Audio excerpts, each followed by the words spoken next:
excited to introduce Renee Carter from Boone County Family Resources here in Columbia, Missouri, Boone County. She is the program manager at BCFR. She has a master in psychology, and she has been in this field for 30 years. And she's, of those 30 years, 27 have been at Boone County Family Resources. And for relaxing and in her free time, she enjoys kayaking. So here she is. She's going to kind of continue from last week and add on to that, which I hope you guys all enjoy and have some great takeaways. Thanks, Renee. Thank you. Okay, so yes, we're going to talk about some tips and tricks for developing life skills. And it's a continuation, and it's actually just building on to a lot of what we learned last week. And so the objectives for this session are to identify questions to explore prior to starting the journey. I always, as I mentioned before, I like to do that. It helps me set my mind up for thinking about different types of things and looking at things differently. Knowing the reasons planning for independent living skills is important. Identifying factors for successful outcomes, knowing how to reach independent living goals. And so you can have information about how to guide the team you support in reaching their goals, and then to learn that you will need to take some risk. And I think we talked a little bit about that last week also, was that oftentimes that's a hard thing for parents or caregivers to do. So as you're thinking about adulthood, I changed up the questions a little bit so that at least you'll have some new, fresh ideas. As a teen, what skills did you think that you need to have a successful adult life? Teens do think about this. We often don't think they do because they're so wrapped up in their own little world. Sometimes it doesn't seem like they think about the future, but they do. What are barriers that you see in helping the teen you support transition to adulthood? How do you think you can support your teen's growth during the transition process? What is the dignity of risk and why is it important? Do you think community experiences as a teen lead to better outcome? Does developing a social network improve outcomes? And then what other experiences improve outcomes for adult life? So just some data about persons with disabilities. There was a highlights done from a 6-year study of teens who had left high school. And so what they learned is that, 6 years later, young adults with disabilities were less likely to have a checking account or a credit card than their same age peers in the general population. They are also less likely to be living independently. They were just as likely to have had or fathered a child as their same age peers. Young adults with disabilities were less likely to be married or living in a marriage-like relationship than their same age peers. So this is significant, is that, teens with disabilities who had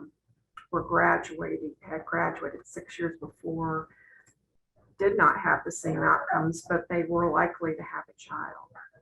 And so we'll learn later on how some of the things that you can work on will help with some of these outcomes. Some more data is that the prevalence of juvenile crime among young adults with disabilities indicates that youth with disabilities are entering the correction system at rates of 4 to 5 times that of youth who have been stopped by the police for other than traffic violations in the general population. So youth with disabilities are more apt and have contact with the correctional system is significant. Youth with disabilities' quality of life is tied to their ability to live successfully in their communities. An important aspect of whether a young adult is living successfully in the community is the adequacy of his or her social and interpersonal network. So that's a significant thing to remember, is that the social and interpersonal network has great bearing on those long-term outcomes. And social and interpersonal networks are critical to the adjustment for young adults with disabilities.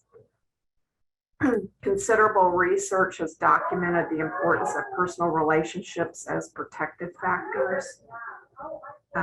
So it's those aspects, the individual and his or her environment, that buffer or moderate the effect of risk. And then long-term follow-ups to graduation show that less youth with disabilities have enrolled or attended post-secondary schools. So, what's the point of trying, as we talked about last time? So the point is that teens with disabilities who learn self-advocacy and independent living skills are more likely to keep pace with their non-disabled peers. Developing a social network helps teens with disabilities build social capital and natural supports for their adult lives. So that means they don't have just their immediate family or extended family, but they have a whole community of their own, which is very helpful. Neighbors, friends, and coworkers can provide a lot of supports and alleviate stress from family members. Being included as an active participant in the family helps teens with disabilities not only see themselves as being more capable, but it also makes them more capable. Accessing the community gives teens with disabilities the skills to avoid abuse, neglect, and exploitation. Teens with disabilities who learn more skills for living and making decisions need fewer long-term paid supports. So that means that, they're less likely to enter residential placement. And remembering that as caregivers, you're planners and facilitators to help make this happen. Also, remembering that caregivers can have a profound effect on their teens' values and expectations in terms of independence and social integration, because caregivers are there for the long haul. So you're important to the teen that you support. Caregivers can role model and promote positive attitudes for a disabled child regarding school and the need for an education. In many ways, the caregiver has a lot to gain or lose when it comes to the progress the disabled child is able to make concerning academics, social, and vocational skills. So that caregiver is invested in the child.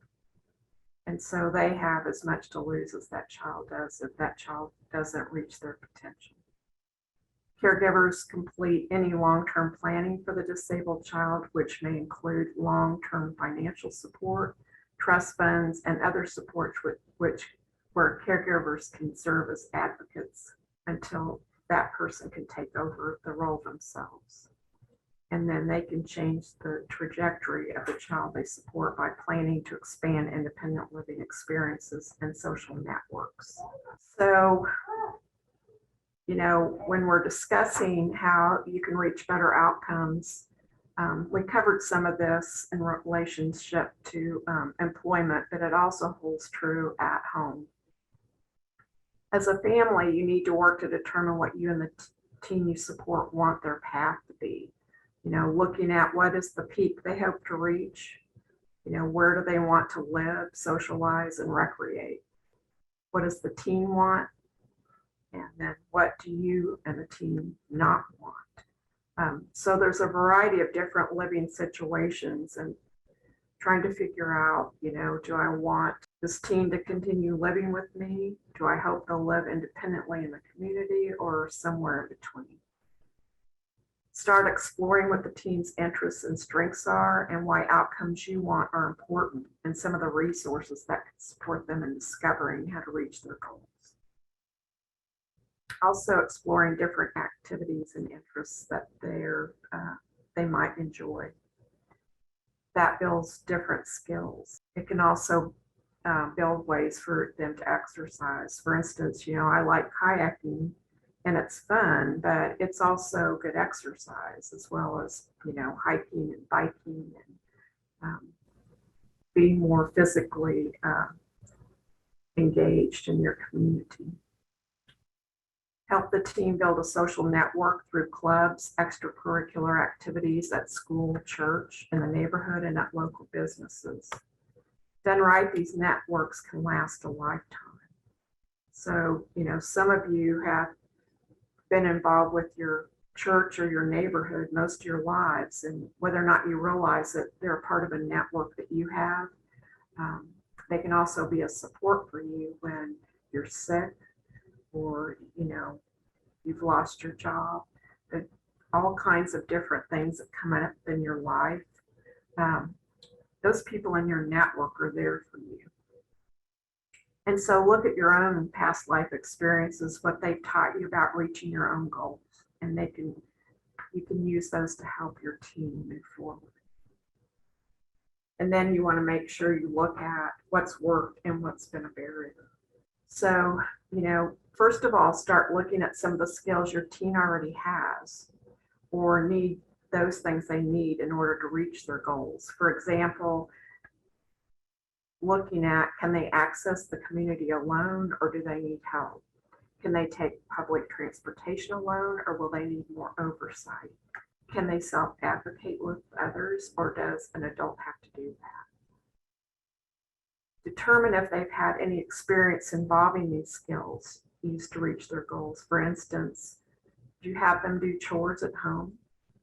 Do they volunteer in the community? Has the teen helped care for friends and family? We talked about that last week. Is that, we gain skills by caring for others and it helps us feel connected. Do they have chores at school? And have they done any classes at school that teach life skills? So how can you tap into those sort of things? Next, look at resources that might be available to support you in reaching this goal. It might be some sort of technology, a paid service, a generic community service, or it could be someone that can help you. And if you have a case manager from school or an agency, they can help you target resources if you don't feel like you can adequately find those yourself.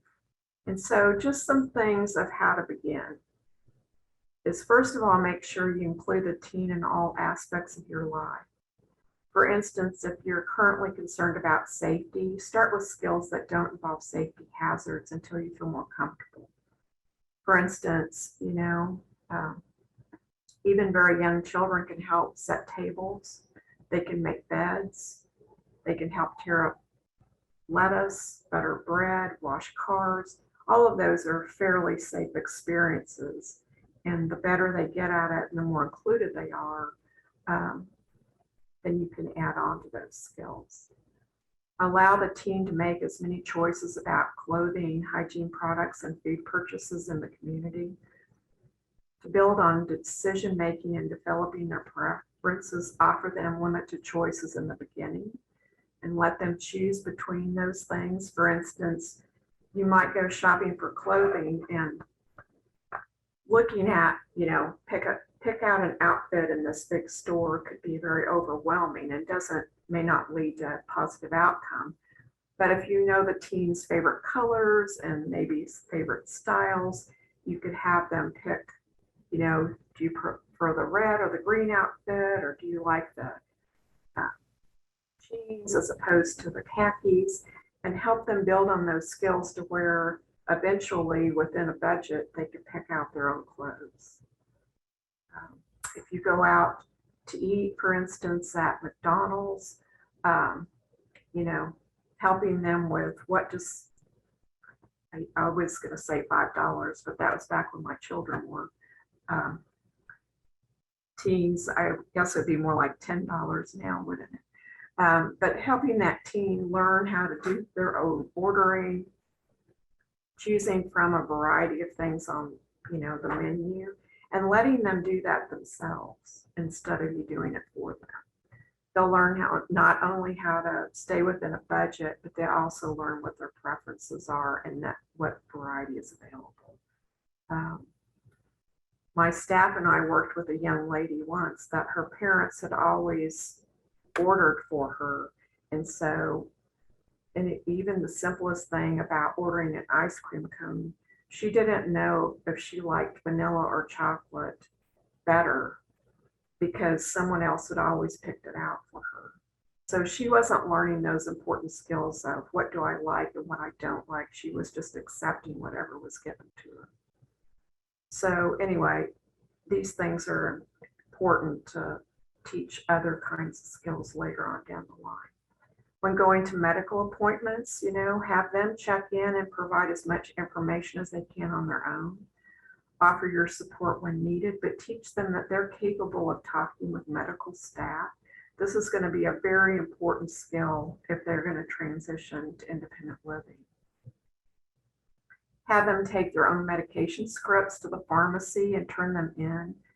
If there are questions to be asked, have them do that, and then teach them how to provide payment if there's payment due for the prescription. So if you build these skills, you're teaching them about themselves, and so they'll be better reporters when they go to medical appointments as adults. You can also teach them to set up their medications if they're in a medication box and use a medication reminder so that they're taking responsibility for their own health issues. And then we talked about at fast food restaurants, allowing them to order, letting them make full purchases themselves. So just some thoughts, and we talked about this last week also, is that, teaching any child skills and leading up to adulthood, it's a lot of work, but it's more work for family members when perhaps children need a lot of extra help in learning those skills, right? So, what are thoughts about siblings and extended family members getting involved? Is it decreases the stress on one family member. So consider letting siblings and others help and be a resource. Determine what each family member's strengths are and divide up tasks to allow the family to share the load. Siblings can help with transporting or walking the teen to and from activities or shopping trips. Extended family can help. And likewise, don't forget, as we talked about before, that teens can support you by taking up slack at home with doing those things they already know how to do. And it not only teaches them independent living skills, but it teaches them that family, those building further skills, confidence, empathy, and self-reliance. And so that's an important piece, is that, if they want to start their own family, they're going to need to know how to take care of other people also. And from the statistics, it sounds like, after leaving school, they're just as apt to have children as their non-disabled peers. So keeping that in mind. And lastly, remember that small bits and chunks of working on these outcomes helps. If you have a busy life, just taking a few minutes to work on something, allowing children and teens to work on skills helps build curiosity and helps them reduce your stress. And then let people pitch in and help you. So I thought I would add this in about assessing risk, because we talked last week and people, were concerned about, it's hard for caregivers to let go. They're afraid about risk. And so I put some things in for today about, look at the context. So where does this activity or experience occur? If the context is fairly safe, let's say it's a church activity in a youth group and there's oversight, that's probably safer than if you just take the teen to the mall and drop them off with a group of friends. So until you're feeling more confident and you feel like, you're not as concerned about risk as look at, each activity and how you can start to build on building that risk and knowing what does that team do when I'm not there, and what modifications might be made in order for that team to be in that context. Developing choices, what choices can the team make during an activity or experience that aren't risky? Supports and services, are there any supports or services that exist that could facilitate the activity or experience while providing additional support for that team? And then the consequences. What are the actual consequences or risk involved? I know that, we've worked with some families where we were trying to work on spending money. And so we'd say, well, could you give the team $5 to spend, and we could work on how you budget that money.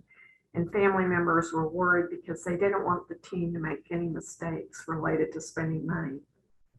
And unfortunately, that isn't really how it happens. We all make mistakes. We all learn from them, but minimizing those risks. And as that team develops those skills, that means the risk level is going down. So being realistic about worst case scenarios.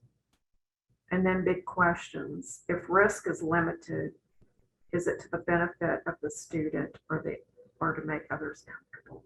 And how can we move forward with more authentic risk, and how can we fade? So all of us are in situations every day where we face certain risk. And authentic risk helps us build skills and discover things about ourselves. And teens need to learn those things too. And so I put this on here. It's the dignity of risk scale. And so it helps us understand different levels of risk. So manufactured risk is basically where we have individuals in more of a segregated setting. There are no choices or forced choices. In terms of school, there'd be access only to special education services and support, and there's limited or no opportunity for consequences. And so each one of these levels of risk, lead toward more optimal growth as you go from programmed risk.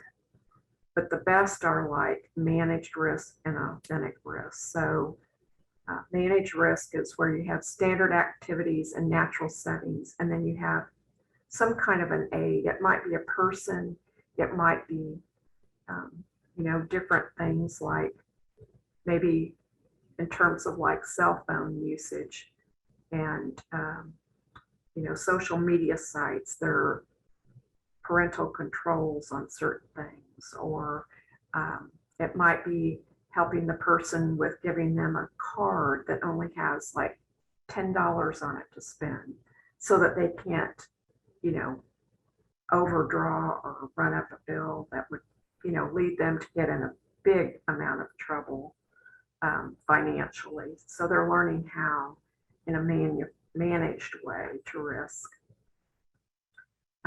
They get to provide input and make final decisions within a range of options. So that was like we were talking when you first start teaching someone to choose their own shopping, or eating out, is that they have a range of options to begin with, and then you start to expand that as they get better at making decisions.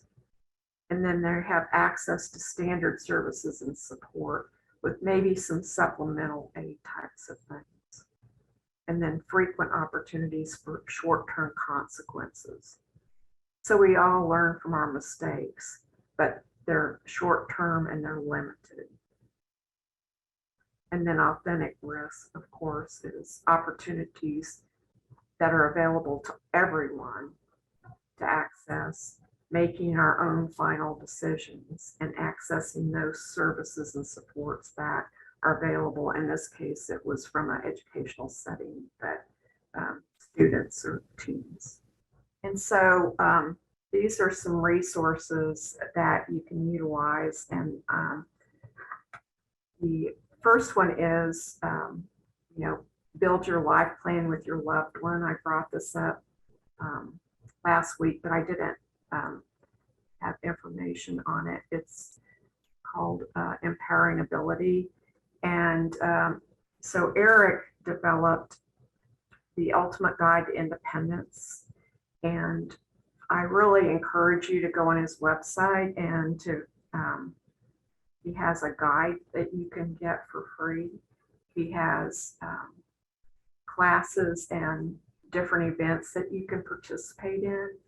And so it's a really good opportunity, I think, to help you learn from someone who is a caregiver of how to design a plan with your loved one and to empower them to live their own life. And so he had 5 principles I'll share with you that you can help them grow in their independence. And he also explains, how to use his guide, but I'll just share. So number 1 is believe the impossible, because that's how it starts, is you need to think differently about the person you support and what they're capable of. The second principle is get out of the way, step aside. And he helps you with that.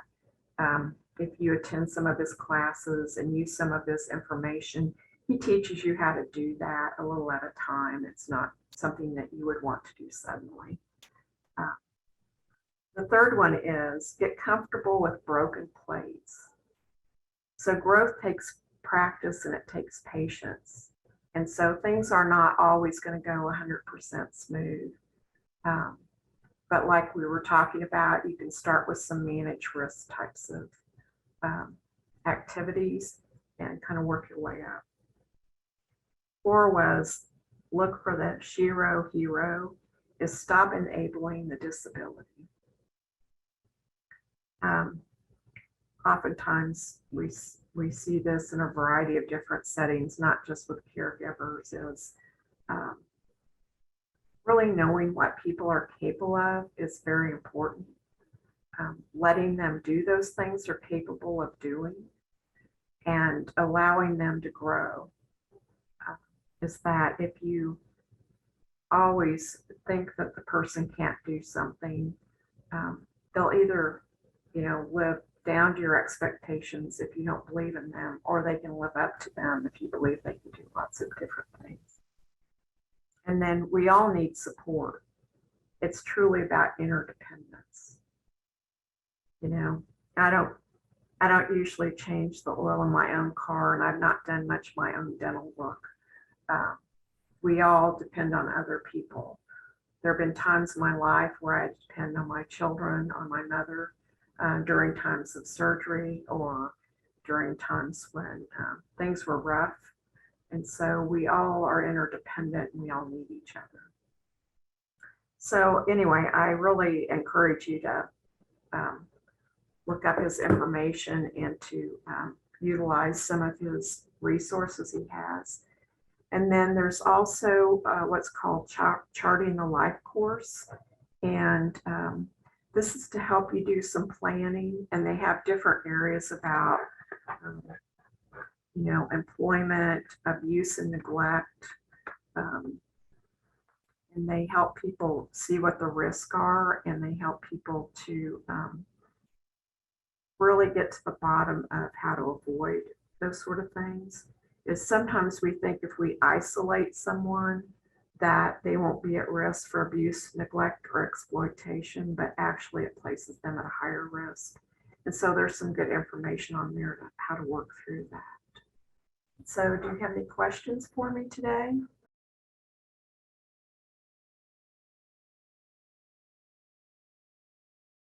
I think it's really good for you to let that person do whatever they're capable of doing, and maybe taking them around to look at different places. The thing I run into is with individuals is that we don't speak in the same way about employment or what you're going to be when you grow up as we do non-disabled children. And so it doesn't start as early. So like we talked last week about employment is, you know, when you're out somewhere, is pointing out, what do you think people here do? And so letting them build that knowledge and then offering them some choices. You know, and some of the things that you might be worried about in terms of safety, fortunately are regulated by law due to risk factors for teens. Like there's certain machines and certain chemicals and certain jobs that teens can't do until they're at least 16 anyway. You could, when they're hunting for a job, you could, you know, ask the employer about the different risks that are involved with that job and sit down with the team and talk about whether or not they're ready for that sort of risk. All right. Wow. Well, thank you, Renee, for joining us for the second week in a row to talk about this great topic and share so much relevant information with us. We really appreciate you taking time out of your schedule to meet with us again this morning and learn more from you about this topic.